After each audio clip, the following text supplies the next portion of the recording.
Kaixo, ni Iñaki Erkizia naiz eta KSI sektoreko enpresak nazioartekotzeko tresnak aurkeztuko ditut. Kultura eta sormen enpresak ez daude mugitzen ari garen ingurune gero eta global honetatik kanpo. Eta izan ere, arlo honetan kanpoko aukerak gero eta ugariagoak dira eta zalantzarik gabe aukera hauek aprobetxa ditzakegu. Abia puntua diagnostikoa da beti.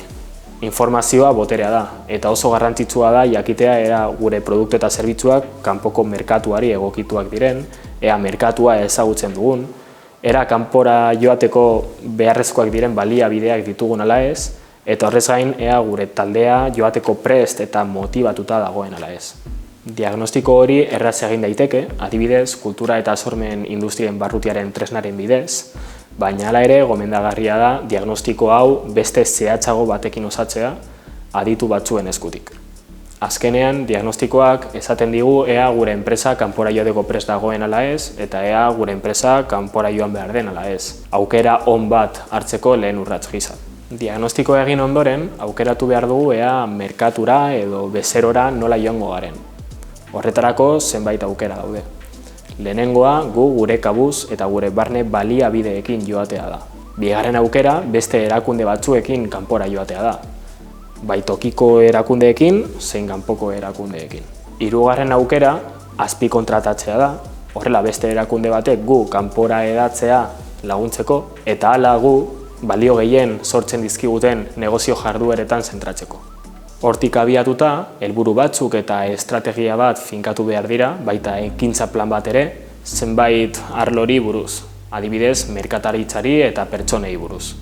Funtsezkoa da gure bazkideak ondo aukeratzea, haien bidez arriskuak murriztu alditugulako eta gure erakundeak ahuleziak dituen gune horietan osatzen gaituen erakunde batekin bateratu algarelako. Hala ere, oso garrantzitsua da konfiantzako harremanak ezartzea, eta horretarako ezinbestekoa da aurretik ezartzea bakoitzak zer ekarpen egingo dituen, zein izango diren bakoitzaren erantzukizunak, eta horrez gain ea zer egingo den lortuko diren irabaziekin. Tradizionalki, nazioartekotzeko biderik klasikoena merkatu herrialde deiturikoa da. Horrek zer suposatzen du? Herrialde bat aukeratzea eta bertara esportatzea, ala nola Frantzia, Estatu Batuak, ala Txina. Hala ere, gaur egun, sektore honetako erakundeek beste zenbait bide dituzte aukeratzeko. Adibidez, merkatu bezero deiturikoa. Bertan, ez gara herrialde batzuetan fijatuko, baizik eta bezero oso partikularretan eta oso nitxokoak dituzten bezeroetan, haien herrialdea edozein delarik.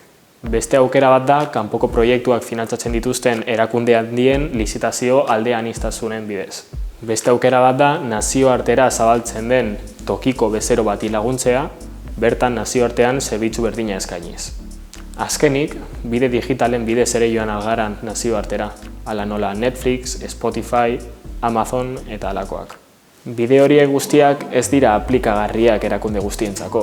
Gainera batzuk bateragarriak dira, baina beste batzuk batera ezinak. Hala ere oso garrantzitsua da erakunde guztiek aukera guztiak jakitea nazioartekotzeko potentziala handitzeko. Eta gainera gomendatzen dugu aditu batzuekin harremanetan jartzea, haien eskutik jakiteko aukera bakoitzak ekar ditzaken onurak zeintzuk diren.